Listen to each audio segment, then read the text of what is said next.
فصل ہفتم، قانون سازی کس کا حق ہے؟ خالق ہی قانون ساز ہے۔ ان احکام و قوانین کو وضع کرنے کا حق صرف اللہ تعالیٰ کو ہے جن پر بندوں کی صلاح و فلاح کا دارومدار ہے۔ عبادات، معاملات اور زندگی کے تمام شعبے جن کے مطابق چلتے ہیں اور جن کے ذریعے بندوں کے باہمی لڑائی جھگڑے اور تنازعات کے فیصلے کیے جاتے ہیں، ایسے تمام قوانین بنانے کا حق صرف اللہ تعالیٰ کو حاصل ہے۔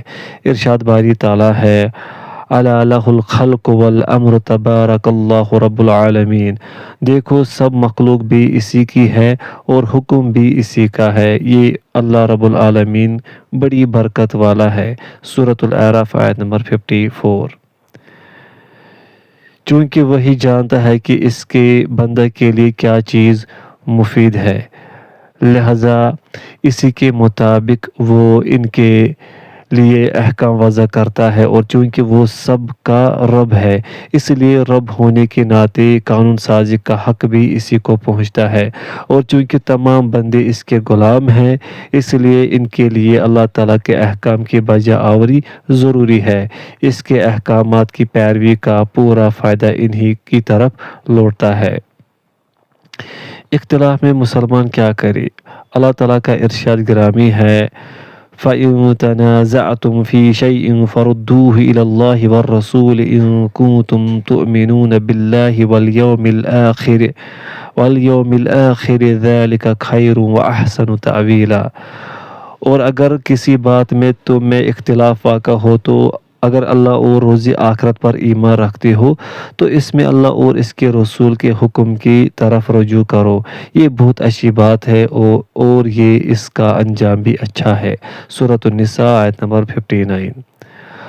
اور ایک جگہ ارشاد ہے، وَمَا اخْتَلَفْتُمْ فِيهِ مِنْ شَيْءٍ فَحُكْمُهُ إِلَى اللَّهِ ذَلِكُمُ اللَّهُ رَبِّي۔ تم جس بات میں اختلاف کرتے ہو اس کا فیصلہ اللہ کی طرف سے ہوگا، یہی اللہ میرا پروردگار ہے۔ سورۃ الشورى آیت نمبر 10۔ قانون پہ راضی غیروں کے، اللہ تعالیٰ نے اس کی سخت گرفت فرمائی کہ بندہ اللہ تعالیٰ کے علاوہ کسی اور کو قانون ساز مانے۔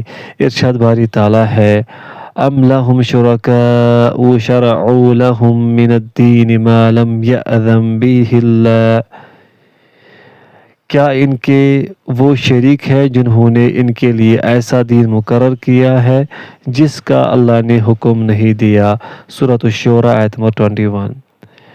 لہذا جو شخص بھی اللہ تعالیٰ کی شریعت کے علاوہ کوئی دوسری شریعت قبول کرتا ہے وہ شرک کرتا ہے۔ عبادات میں سے جو عبادت اللہ اور اللہ کے رسول کی طرف سے مشروع نہیں وہ بدعت ہے، اور ہر بدعت گمراہی ہے۔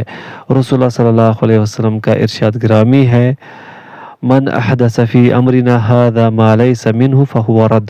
اگر کوئی ہمارے اس معاملہ دین میں ایسی نئی بات پیدا کرے گا جو اس میں سے نہ ہو تو وہ مردود ہے۔ ایک روایت کے الفاظ ہیں، من عمل عملا لیس علیہ امرنا فہو رد۔ اگر کوئی ایسا عمل کرتا ہے جس پر ہمارا حکم نہ ہو تو وہ عمل مردود ہے۔ اور سیاسی و انتظامی معاملات میں اگر شریعت الہی سے ہٹ کر کام کیا جائے تو وہ طاغوتی اور جاہلی حکومت ہوگی۔ جداہدی سیاست سے تو رہ جاتی ہے چنگیزی۔ ارشاد باری تعالیٰ ہے، افحکم الجاہلیت یبغون ومن احسن من اللہ حکما لقوم یوقنون۔ کیا یہ زمانہ جاہلیت کے حکم کے خواہش مند ہے، اور جو یقین رکھتے ہیں ان کے لیے اللہ سے اچھا حکم کس کا ہے۔ سورۃ المائدہ آیت نمبر 50۔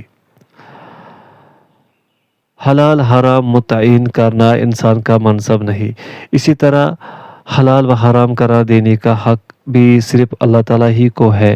کسی کے لیے جائز نہیں کہ اس معاملے میں وہ اللہ تعالیٰ کا شریک ہو۔ ارشاد الہی ہے، وَلَا تَأْكُلُوا مِمَّا لَمْ يُذْكَرِ اسْمُ اللَّهِ عَلَيْهِ وَإِنَّهُ لَفِسْقٌ وَإِنَّ الشَّيَاطِينَ لَيُوحُونَ لَيُوحُونَ إِلَىٰ أَوْلِيَائِهِمْ لِيُجَادِلُوكُمْ وَإِنْ أَطَعْتُمُوهُمْ إِنَّكُمْ لَمُشْرِكُونَ۔ اور جس چیز پر اللہ کا نام نہ لیا جائے اسے مت کھاؤ کہ اس کا کھانا گناہ ہے۔ اور شیطان لوگ اپنے رفیقوں کے دلوں میں یہ بات ڈالتے ہیں کہ وہ تم سے جھگڑا کرے، اور اگر تم لوگ ان کے کہے پر چلے تو بے شک تم بھی مشرک ہوئے۔ سورۃ الانعام آیت نمبر 121۔ آیت کریمہ میں اللہ تعالیٰ نے شیاطین اور ان کے حواریوں کی اطاعت کو حلت و حرمت کے معاملے میں اللہ تعالیٰ کے ساتھ کھلا شریک قرار دیا ہے۔ اسی طرح حلت و حرمت کے معاملے میں علماء اور امراء کی اطاعت و پیروی بھی اللہ تعالیٰ کے سوا دوسروں کو رب اور حاجت روا بنانے کے مترادف ہے۔ ارشاد الہی ہے، اتخذوا احبارهم ورهبانهم اربابا من دون الله والمسيح ابن مريم وما امروا الا ليعبدوا الها واحدا لا الہ الا هو سبحانہ عما یشرکون۔ انہوں نے اپنے علماء و مشائخ اور مسیح ابن مریم کو اللہ کے سوا اللہ بنا لیا، حالانکہ ان کو یہ حکم دیا گیا تھا کہ اللہ واحد کے سوا کسی کی عبادت نہ کرے، اس کے سوا کوئی معبود نہیں، اور ان لوگوں کے شریک مقرر کرنے سے پاک ہے۔ سورہ التوبہ آیت نمبر 31۔ سیدنا عدی بن حاتم رضی اللہ عنہ کی گزارش، بخاری شریف میں آیا ہے کہ اس آیت کریمہ کو آپ صلی اللہ علیہ وسلم نے حضرت عدی بن حاتم الطائی کے سامنے پڑھا تو حضرت عدی بن حاتم الطائی نے عرض کیا، اے اللہ کے رسول، ہم ان کی عبادت تو نہیں کرتے۔ تو آپ صلی اللہ علیہ وسلم نے فرمایا، کیا وہ جن حرام چیزوں کو حلال قرار دیتے ہیں ان کو حلال، اور جن حلال چیزوں کو وہ حرام قرار دیتے ہیں ان کو تم حرام نہیں سمجھتے؟ حضرت عدی نے عرض کیا، جی ہاں۔ تو آپ صلی اللہ علیہ وسلم نے فرمایا، یہی ان کی عبادت و پرستش ہے۔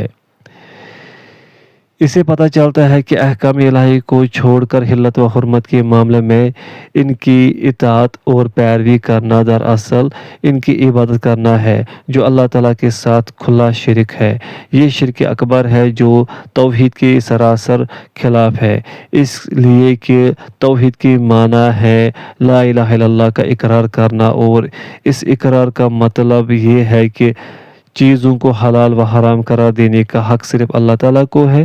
جب حقیقت یہ ہے تو پھر جو شخص حلال و حرام کے معاملے میں اپنی علماء و مشائخ کی پیروی کرتا ہے وہ اللہ تعالیٰ کی شریعت کی مخالفت کرتا ہے، اگرچہ علماء کرام دین کی سمجھ بوجھ میں بہت درک رکھتے ہیں اور اجتہاد میں ان سے کوئی غلطی ہو جائے اور حق تک ان کی رسائی نہ ہو سکے، پھر بھی ان کو ایک اجر ملے گا۔ اس سب کے باوجود ان کی اطاعت و پیروی جائز نہیں، تو پھر ان خود ساختہ قوانین کی پیروی کیسے جائز ہوگی جو کفار و ملحدین کی وضع کردہ ہے، جو باہر سے منگائے گئے ہیں اور عالم اسلام اور وہاں کے مسلم عوام پر زبردستی تھوپے گئے ہیں۔ لا حول ولا قوت الا باللہ۔